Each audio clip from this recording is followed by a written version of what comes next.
Hey there, I am Barb Higgins, and this is 1,000 Tiny Steps. In this podcast, I share my stories of love, loss, triumph, and tragedy as I continue to retrace my steps and ponder what led to the death of my daughter Molly. By doing so, I hope to not only help myself, but to bring purpose and possibility to those who listen. If you are ready to laugh, cry, shake your head in disbelief, then tie, buckle, lace up, or slip on your shoes and join me as we begin our 1,000 Tiny Steps. Hey everybody, Barb Higgins here, welcoming you to episode 177 of 1,000 Tiny Steps. I did what I always do. I went out on the porch, my beautiful porch, and I started looking at movies, finding movies. In my research for the period episode, I came upon a movie called The Business of the Pill. So if there's ever a medication that's related to the period and women and reproductive health, it's the pill. So I thought, you know what? I'm going to watch this movie because maybe this movie will inspire me. So inspire me it did. Because in the season of lies, in talking about things that we are told that are true or believable, or how information is manipulated to get an outcome, this is unbelievably important for all women, non-binary or male or trans. If you have a uterus, then this is all important information. And as is always the case with women, we are asked again and again to bear the brunt, the risk, the responsibility for everything in life. And the pill, as freeing as it was for women, actually in many ways supports a patriarchal and misogynistic society. Takes all the responsibility off the guys. Hey, just go on the pill, then I don't have to use a condom. That's a very oversimplified answer, but as I get through this episode, you'll see what I mean. So my history, my personal story with reproduction is, as a victim of child abuse, I knew a lot about sex at an early age that I shouldn't know, and didn't know the things I should have known, if that makes sense. And of course, when you're a sex abuse victim, your mind is very skewed around the realities of it. So I never really felt like I had a voice, and talking about things made me feel disgusting. So I didn't start my period until I was November of my freshman year. I was in 9th grade. I was 14 and a half, which was a much more normal age back then. I wasn't the last person in my grade that I know of to start my period, but I was one of the last. And so I was horrified, didn't tell anyone for like 3 or 4 months. I didn't want my mother to know. I didn't want her to tell my dad. He was back in the house. They had just gotten married. It was right around the time my mom remarried my dad. So the last thing I wanted him to know was that I had my period. Like, there was just still so much mistrust and fear. And so I just didn't say anything. I said nothing to anyone about starting my period. So my periods from the get-go were incredibly heavy. I wanted to start it badly because all my friends had it and I was unbelievably skinny. One of the side effects of my abuse was a bit of a growth stunt. So I was skinny, I was small. I weighed like 76 pounds in 7th grade. I weighed 88 pounds in 8th grade. So when I finally got to 88 pounds, I was told I needed to weigh 90 pounds to start my period.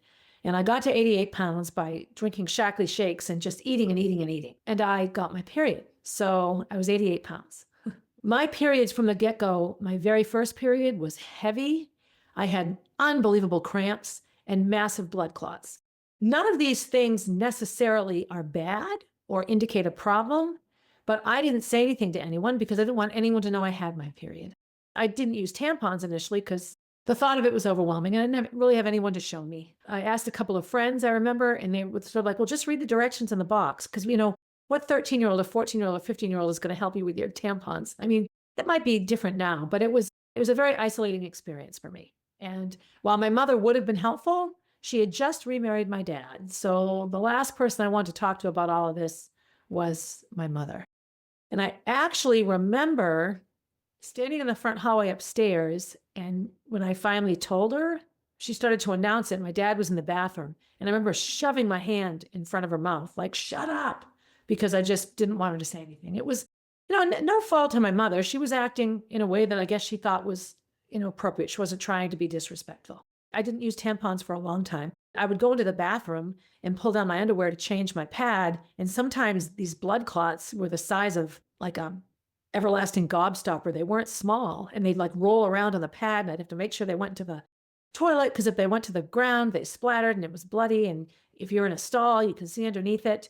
And if this is uncomfortable for you, too bad, so sad. because this is what little girls and women, young women go through when they get their period. It was really difficult for me. When I could finally use tampons, I need to let you know that the clots would sometimes push the whole tampon right up. This happened to me in a class, 9th grade algebra with Mrs. Barvanek. And I didn't know what to do because I didn't have a pad underneath, so I knew I was going to bleed all over the place. I waited till the bell rang. She was actually wonderful. She said, "Why are you sitting there?" I said, "I think I'm bleeding all over the place."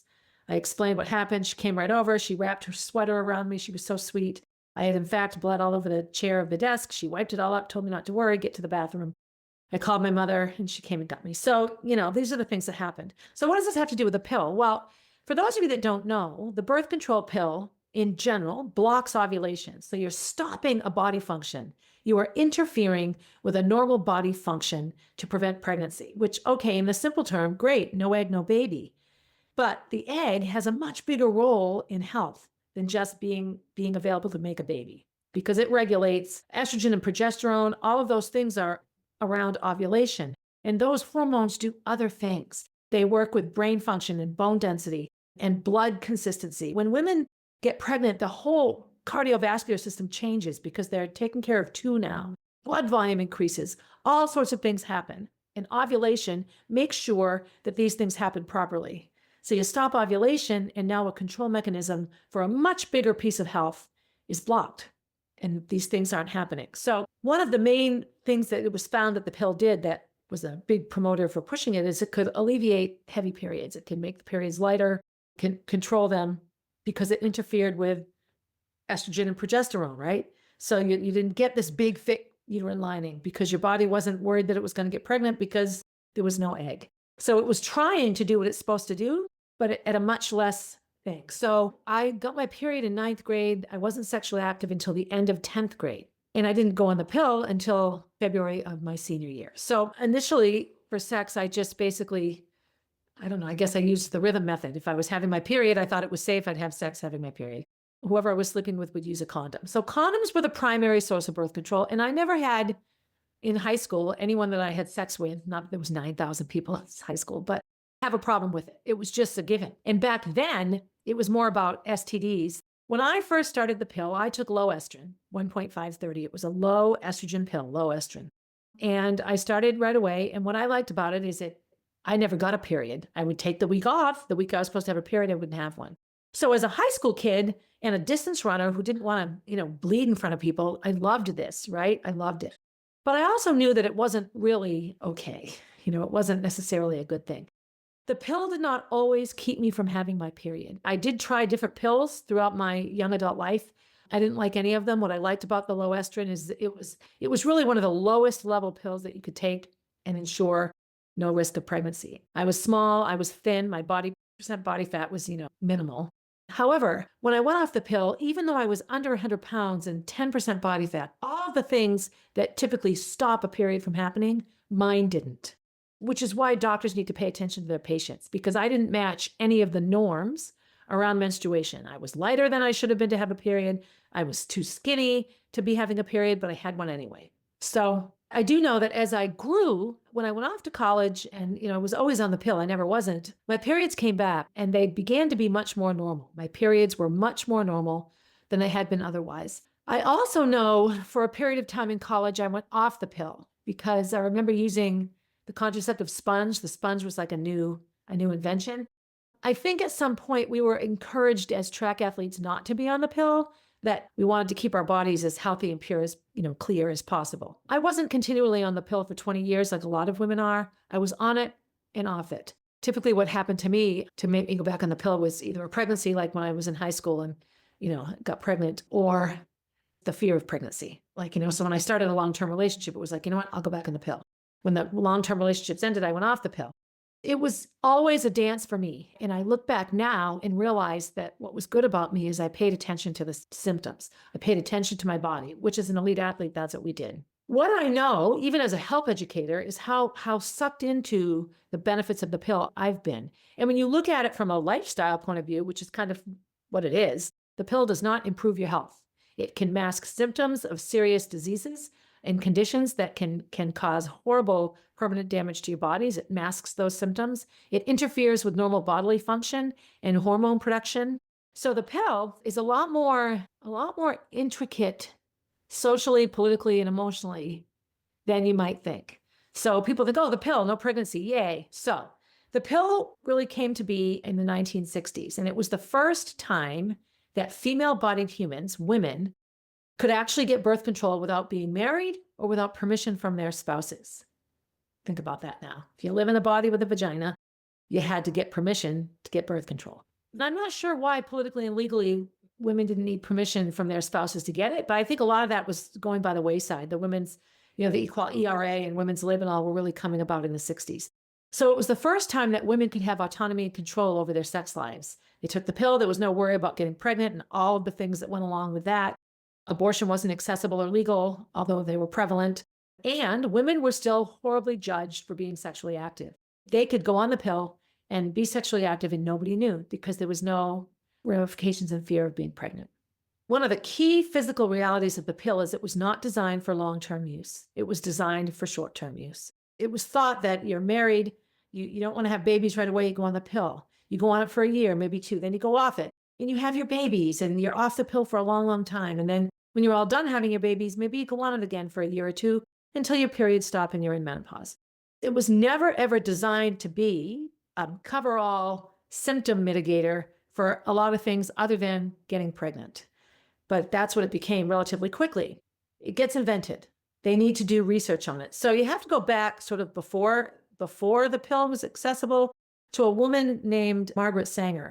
So she was a huge supporter of the birth control pill, was considered a hero by women right up until, the turn of this century. And it wasn't until a lot of research was really done into her methodologies and thought processes that you realize how misogynistic and classist and racist this woman was. In the movie, there's a recording of her voice talking about how babies should not be born deformed or retarded or destined for a life of poverty or getting in trouble. We need to stop these babies from being born. So basically what she was saying is only rich white people should have babies. And so a lot of the initial testing on the pill to see if it was safe was done on minority populations. The initial testing was done in Puerto Rico. Puerto Rico was having a huge population crisis. So, all right, let's do this testing on the birth control pill. And they did 126 women, and 6 women in that study died, 1 from suicide, 5 others not. The suicide death was removed from the results because it was considered unrelated. And now that we know what hormones do in regard to mood regulation, depression, anxiety, that the pill probably caused that woman to have suicidal ideations and ultimately take her life. It had headaches from the beginning. It had insomnia from the beginning. It had blood clots from the beginning. Blood clots that caused bleeding in the lungs, that caused heart attacks and strokes. Pulmonary embolisms are the biggest fatal side effect of the birth control pill. Now, I know some of you listening might think, well, we know this now, so that doesn't happen anymore. One of my angel mom friends lost her 15-year-old daughter. It was a year ago, a little over a year ago now, to pulmonary embolisms, multiple of them in her lungs, 4 months after switching birth control pills. She went on to a pill that had a much higher rate of this, went to the ER twice, went to her doctor, was totally brushed aside every time she went. And the mother even said, look, she changed pills. This is a side effect of the birth control pill. You need to look in her lungs. And they weren't. So not only is the pill dangerous, that particular pill, or a lot of them, the other dangerous piece is the same thing I experienced with Molly. Women are not listened to seriously much of the time by medical professionals. There's a huge disconnect. It's just too easy to slough it off as emotional or related to something else. And very, very seldom are women truly listened to. So that was the case. So that was a year ago, 2023. This 15-year-old girl died from the birth control pill. So that's one too many. It doesn't matter. You ask those parents how they feel about the pill. Probably not great. The initial results showed immediate bad side effects. The FDA put some of the worst ones aside, espoused the fact that most of the women were fine, and that this made it safe enough to push forward and use. The risk was worth it. Okay, so who's benefiting from the risk? Women aren't benefiting. The ones that are dying aren't benefiting, but society's benefiting. And this is where it can get a teeny bit patriarchal. By telling women, here, take this pill and you won't get pregnant, men are now completely absolved of any participation in birth control. Zero. They don't have to participate. They don't have to wear a condom anymore, right? Because, oh, you're on the pill, so yay for me. That was a social byproduct. The physical byproducts, blood clots, headaches, insomnia, clitoral shrinkage, dry sex. And a longer term one that wasn't noticed right away is the pill can affect pheromones. So sexual attraction is a room full of people. You're not turned on by every single one of them, right? But something, suddenly you see someone and there's a zing, right? Zing. And you have an attraction. And there's this a word called pheromones. And pheromones are smells. You think of them in cats. When cats are in heat, they have a smell and it attracts the male cats, right? So it's not quite as obvious in humans, but pheromones are a big piece of attraction. And we tend to be attracted to people whose smell indicates they'd be a good physical, biological match. And the pill, in interrupting those hormonal processes in the body, interferes with this. There has been huge research now on when women go off the pill, an increase in divorce and marital issues because they're suddenly not really attracted to their husbands anymore. Bizarre, I know. I don't know if it works the other way around or not. I don't know, but I found that to be fascinating. Again, these things don't get a lot of play publicly, and they don't get a lot of research in the medical field. Why? Because the birth control pill industry is a multi-billion-dollar industry. So there's not a pharmaceutical company in the world that wants to stop or decrease the sales of birth control pills because it's big, fat money. I know for me, there were periods of time that I didn't get a period. I'd go all year long with no period, especially later in my life, like before I had babies. And I've talked about when I conceived baby Gordy, I went off the pill for a month so I'd get my period. Then I'd go back on the pill and I wouldn't get it again, or it would be really light. I wanted to make sure my body still worked. So my relationship with my period is like long and storied. But our periods tell us a lot about ourselves. So when I was coaching cross country and track, but specifically cross country, I would tell the girls, I would tell them, you need all summer long with summer running, track your periods. How many days in between? Are they heavy? Are they light? Pay attention to them. Because it's not just some inconvenient discharge of blood. There's a lot of information your period tells you about your body. So like I would have a lot of girls as the end of the crowd, oh, I haven't had a period since September, and this would be November. That's not abnormal. A change in physical training, a change in weight, a change in nutrition, all of these things can affect the menstrual cycle. There's a thing called the female athlete triad, which is the level of activity, the level of food eaten, and weight. And you put all those things together, and you want to make sure you're still having a period. Like for me, when I was not on the pill, I typically didn't get a period at the end of any season, any competitive season, because you sharpen your fitness, the weight falls off. You know, I would weigh a good 8 pounds less at the end of a 12-week track season than I did in the beginning. And it's because your training does this. Making sure you're healthy is more important than necessarily maintaining the weight. It was such a balance, but the pill interferes with all of this as well. The pill doesn't actually help your health. I've said that before, but it does hide symptoms. Here's an example. Women with diagnosed endometriosis and PCOS, polycystic ovarian syndrome, growing cysts on their ovaries, and then endometriosis, which is a lot of scar tissue and weird tissue in and around your reproductive organs. The pill can mitigate pain from these things. Why? Because you cut the hormones off. So you have this dormant set of organs hanging out in the bottom of your body, so they don't hurt as much. However, both of those illnesses, endometriosis and PCOS, can cause a host of other health issues and side effects, blood clots and heart issues and cardiovascular issues, so many other things. And the pill just takes the pain away. It doesn't treat the illness and the bad things that can happen because of the illness. The other weird side of this is that the pill can also cause both of these conditions. You can be a perfectly healthy 14-year-old and go on the pill. And then when you're 25 or 26 and you go off the pill to have babies because you're married now, you have cysts on your ovaries and fertility issues and endometriosis and all sorts of health issues around your reproductive organs because of the pill. I guarantee you, if you took your daughter to the doctors today or went to the doctor yourself and asked about the pill, you wouldn't necessarily be given this long conversation about all of these things. It's a great thing to ask. One of the main ways the pill is marketed, and it was marketed this way to Gracie. Oh, just skip the placebo week and go right into your next cycle and you'll never get your period. You don't need to have a period. Why have a period? No lie, I bought into this for a long time because, you know, I came about it fine. I don't have any problems in my lungs. I didn't have any of those negative side effects of the pill. I'm lucky. And I loved when I didn't get my period. I never, ever thought it was okay, though. I just felt like you're supposed to menstruate. So what does it mean if you're not? Because when you lose having your period without a pill, it's because of a problem. So that was never too far away from me. But Gracie was just all excited about this. My response to her was, honey, it's not safe. If you're going to be on the pill, you need to have your placebo week. Even if you get a period, you need to let your body be as normal as it can.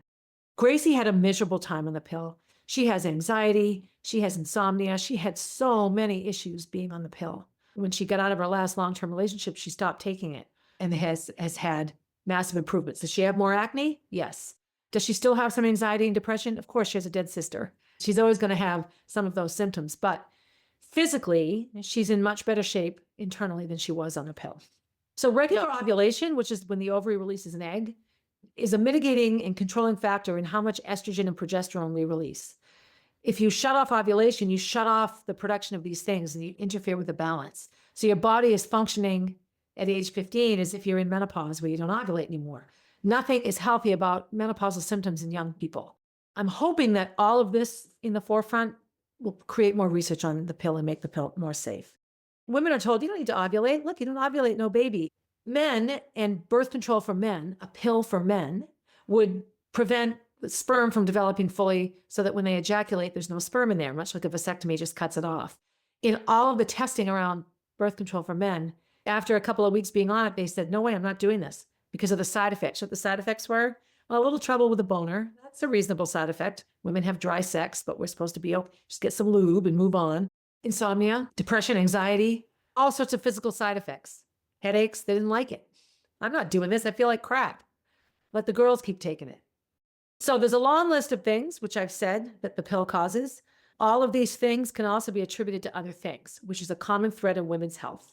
Oh, you're feeling anxious? Here's an antidepressant. Well, anxiety comes with menopause. Bazinga, hormone changes, right? So oftentimes a lot of women's issues, health issues, are blamed on psychosomatic things, which is why a uterine removal is called a hysterectomy. Let's remove the hysteria. And they note that it's women and hormonally based, but it's not taken seriously. Short-term effects we've just talked about. Long-term effects. You're on the pill for a long time. What they're noticing worldwide since the inception of the birth control pill, massive spike in infertility, massive spike in the need for IVF. Now, let's be clear. Prior to IVF and prior to the birth control pill, there was no internet. We didn't know a lot about what was going on. But the number of quote-unquote barren women was far less than it is now. Far less. The other piece of women being barren is back in the day, it could have been the guy. If a guy was sterile and he didn't know, gets married and his wife doesn't get pregnant, it was always assumed it was a problem with the woman. It was never, ever initially thought to be anything wrong with the man. Now with IVF, both are tested. And very often it's the sperm that's the problem and not the mother. So two of the most dangerous birth control pills or birth control devices on the market are the NuvaRing and Yaz. Yaz is a birth control pill that for whatever reason, the balance of hormones in it has been incredibly deadly for women and girls. And immediately, like suddenly, like you take it and 3 months later, you're dead, not like it took years and years to happen. And the damage, primarily pulmonary embolism.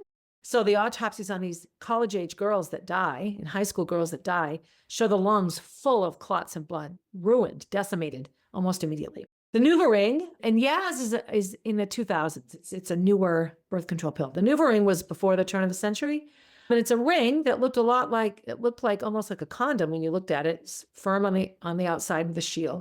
And you put it up over your cervix, just like you would a diaphragm or a vaginal sponge. It blocks the sperm.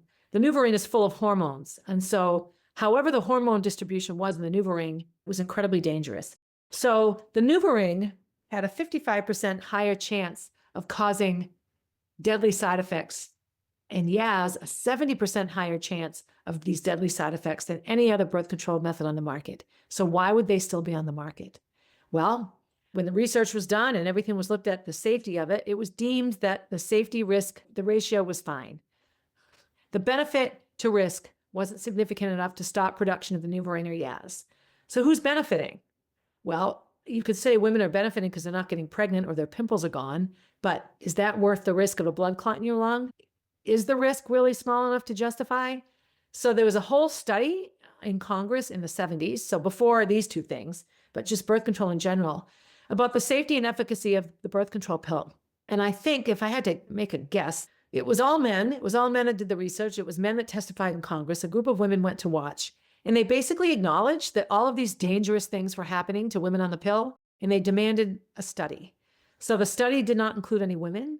No women were asked to share their experiences with all the other symptoms that maybe aren't deadly that occurred in women, the depression and the headaches and the insomnia. It was the number of people died because that becomes public record. So the group of women were furious and stood up and said, why aren't you talking to us? Where'd you get these answers? They didn't come from us. And it was pretty volatile. The upshot of that whole inquiry, which was called Gaylord Nelson Inquiry, because that's the name of the politician, a member of Congress that looked into it. So I think his intentions were right initially. Is this really safe? I think he was concerned that women would come down on him, like you're trying to prevent autonomy. But what ended up happening is he just decided to agree with the people that told him it was safe. Who were the people that told him the birth control pill was safe? The pharmaceutical companies and the AMA, American Medical Association. When you look at the agendas behind those two organizations, doctors make money on prescriptions, they get kickbacks from insurance companies, et cetera. And pharmaceutical companies make money on people thinking they need pills. So that was a huge piece of the issues around the pill. So let's get away from the physical dangers and now look into some of the research and studies that went into birth control in the first place. I mentioned Margaret Sanger. So she was the one that really pushed the birth control pill being created in the first place. And her comments around only certain babies should be born. And then the research on the Puerto Ricans. So there was a period of time where Black women and Mexican women in Southern California were given tubal ligations, having their tubes tied. And really what they did, they went in and cauterized their tubes, cut them and scarred them over, which means they would be much harder to reattach. And so these women were essentially left unable to have children. This was similar to a lot of experimental therapy done during the Holocaust. Lots of experimental therapy was done on Black men and women in the South in the 1800s. The syphilis experiments and those sorts of things, horrifying things done to people that were considered less valuable. And the birth control pill is no different. A lot of the studies and the experiments done on people to see if the pill was safe had long-lasting negative effects for the people involved in those studies. Very few white women in those studies. So other than the fact that we tested things on minorities that we didn't think were valuable, now we're using drugs on the people we think are valuable, the white women, with no testing done on them. And as we know now, genetics and race and gender and all sorts of things can play into how a medicine will work for you. Another astounding piece of information is in the 80s and 90s, social services, public assistance, welfare, Medicaid, all those things. In New York City, primarily Black families, Black women were told that if they wanted their welfare check to continue, that they had to go on permanent birth control, meaning not the pill that they could skip. They had to get a Norplant. So, of course, sales of Norplant skyrocketed because if you're a single mother living in a housing tenement and you have 4 kids and you're on welfare and you're doing the best you can to get by, and the government says, if you want to keep getting your check, you got to get Norplant, you go and get Norplant. So they got around it. They listed the potential side effects. They got around it by saying, yes, they consented to it. We gave them the information and they said yes. Well, they said yes because if they said no, there was no welfare check for them. So they could get sterilized, they could have a hysterectomy or some big expensive surgery, or they could get the implants. Forcing a medical procedure on a person in exchange for public assistance. I find that really alarmingly scary. So these are some of the political issues around the pill that even me as a health educator couldn't even really wrap my head around. Another sort of agenda-driven lie is that being on the pill and not getting pregnant is safer than going through a pregnancy. Now, first of all, there's nothing more untrue than that. A lot of the issues around safety and pregnancy is making sure you're getting medical care while you're pregnant or external factors. But in terms of the human body, the human female body designed to grow babies, being on a medication long-term is definitely less safe than having a baby, which your body was designed to do. Not that there aren't complications, but to tell a developing child, a teenager, you have to take this or you're going to get pregnant, and using pregnancy prevention as the driving force for convincing people to put chemicals in their body is the most patriarchal and misogynistic action I can think of. It just makes no sense to me. I mean, and I fell for it for years. So that's what's interesting about it. Another problem with the side effects of the pill is there's a huge separation between primary care and hospitalists. This is what killed Molly. When I brought Molly to the hospital, I thought they could look up her health records and see that she'd gone to the doctors. So I didn't clarify a lot of details because I just assumed they would have all that. It's Concord Hospital, Concord Pediatrics, it's all together, right? Nope. Nope. They had no idea, zero idea, which now I'm mind blown by that. Same thing with hospitalists. The hospitalist is like the doctor in the ER, and it's this new position that's supposed to make ER care better. I believe Maddie, the girl, my local Angel Mom's daughter, same thing. She had her primary care, but she'd go to the hospital. And even though she said, look, I just switched birth control pills, there was a huge disconnect. The hospital should have picked up the phone, called the primary care, had a conversation. This doesn't happen. Part of it is our ERs are packed and overfull, and patient care is crappy. People aren't crappy, but the patient care is crappy. And part of it is, again, I think goes back to girls and women not being believed. The other big piece of this, which of course is always the case, is education. We need to educate mothers. We need to educate young daughters and teenagers. We need to educate women. We need to educate educators. So I was a health educator. And when I taught sex and reproduction and body functions and all that, I really made both sides of the table here, both sides of the bed, the boys and the girls, pay attention to, memorize, and learn the realities of each other's bodies. Because it's the only way when you're joining together to have sex, which could create a baby, to really truly understand the whole process. We would talk a lot about the menstrual cycle, and it wasn't just periods. It was a whole bunch of things. I made these calendars for them, or told them to get a notebook and write down the date you start your period every time you start it. Just put it in your bedside table drawer, or your underwear drawer, or in the bathroom next to your toothbrush. And when you start your period, write the date down.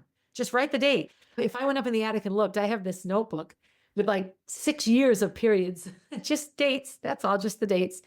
But what that did for me is it showed me a pattern of days. I had a weird, really weird, irregularly regular cycle, but it gave me information. So certain things didn't alarm me, certain things did. I would always check in with students 2 or 3 months into this. I only had them in class for like 3 months. If I had them for a full year, it would have been much better. But the number of moms who came to me and said, I love the fact that you have them track their periods. Because what I said to them was, if you're an athlete, your period gives you a ton of information about the health of your body. If you know when to expect your period, you can make accommodations for potential cramps and that sort of thing. And the boys had to listen to this whole conversation. It's not just about birth control, pregnancy, and abortion. Women's health is so many other things tied into the fact that our bodies are designed for reproduction and that those things affect everything. But it's not just about those things. When you say women's health care, everyone's mind immediately goes to the highly politicized things. Can you imagine if prostate cancer and erectile dysfunction and men's infertility got all the public scrutiny that women's did? If there was Senate hearings on, whether men should be able to get vasectomies or not, like, doesn't happen, but it does for women. And so education and talking about the period is a normal part of life, is a normal part of how a female body functions on the planet, takes away the stigma and the association of, oh, it's all about pregnancy. It's all about, can you get an abortion or not? It's all about, do you have your period or not? Yeah, all of those things are part of it. The reach is much more. The sad reality here is that even with multi-million-dollar payouts by these birth control companies to families in exchange for their silence, typically, all of these birth control pills, even the ones, the NuvaRing and Yaz that have a high risk factor, are still on the market and are still pushed. When I just asked Siri a minute ago about the NuvaRing, the first thing it says is a safe and convenient birth control method. The first word is safe. And if you ask the families, if you ask the NuvaRing company, who has paid several $1 million in settlements to families, hundreds of millions actually, how do you call it safe when they've had to pay millions of dollars in lawsuits? And it talks right away about convenience. Your life will be so convenient with the NuvaRing. Okay, convenience is fine, but how about you have a conversation with your partner and you share the responsibility? And maybe it's a little less convenient, but maybe that's not a bad thing. Birth control and sex and relationships are so complex, and there's so much around it. But I will end by saying this. The birth control pill is not medically necessary in any case. You don't have to take a pill to get rid of your zits. There are a million other ways to get rid of your zits. You don't have to take the pill to stop having period cramps. There are many other ways to get rid of period cramps. One might be addressing what might be causing them in the first place. You don't need to take the pill to mask the symptoms of PCOS and endometriosis. Quality medical care for both of these conditions will help heal the condition, not just mask the pain. Convenience is fine, but your body is intended to ovulate and menstruate. And so learning how to mitigate the severity of those symptoms in a natural way is always better than taking a pill. And finally, pregnancy is not the end of the world. An STD or AIDS is far more dangerous and detrimental to your happiness than a baby. Now, I'm not saying if you get pregnant, I'll just go be fluffy and have a baby. I also feel that choice is a huge, huge piece of what makes women's health autonomous, and that nobody should be forced into having a baby they don't want to have. However, this can't just continue to be a woman's problem. That's where the big lie is, that birth control falls upon the woman. You know why it falls upon us? Because we're the ones that grow the babies. So men can walk away from that. And the other piece, I know for me, depending on who was in my relationship, I've dated people that if they said they were taking the pill, I'm not sure that I would believe them if there were a male pill. Like I'd be putting it in their mouth every day and watching them chew it up and swallow it because I wouldn't want to take the risk. If it fails, no risk on them. Most men don't do this, but I remember when I was pregnant in high school and I was given a little bit of crap by the person that got me pregnant about, I'm involved in this too. No, you're not. You could get on an airplane and fly to California. He goes, well, no, I couldn't. Well, okay, maybe emotionally he couldn't because he was a good guy, but he could. If he got on a plane and flew to California and started a new life, his life wouldn't change. I would grow a baby for 9 months and be responsible for a human being. And that's the difference between men and women, between male-bodied people and female-bodied people, is that the responsibility falls upon those who can grow the babies, the women and the menstruating girls, right? This leads into a good episode around periods, because periods aren't just your uterine lining shedding. They indicate and tell us a lot about a lot of other things in our bodies. And so hopefully next week I won't be saying, oh, missed my period again, right? If you got the joke, that's good. All right. So I hope this was interesting. It was a little bit rambly, but that's me sometimes. So be good to yourself. If you're a fertile person in the years that you can get pregnant, really, really take good care of your body in ways that work for you. I'm not saying don't take the pill. I'm saying ask the questions, pay attention to the symptoms. I took the pill on and off for years and I was fine, but I did stop it often when I think back about it. So, who knows? Be good to someone else. Try not to be judgy. And if I sounded judgy anywhere here, I apologize. In my heart and head, I'm not judgy. Self-judgy, maybe. And as always, have a good day, everybody. Hey, thanks for listening and supporting the podcast. Feel free to leave a review and share my stories with your friends. Please reach out with your own stories, as I love connecting with my listeners. If you would like to get to know Molly, head over to mollybfoundation.org to see what she is all about. If you want to see what I'm up to next, you can find me on Instagram at barb_444, on Facebook as Barb Higgins, and at my website, 1000tinysteps.com. And while you're there, sign up for my newsletter, a weekly way to find out what's up in the life of Barb Higgins.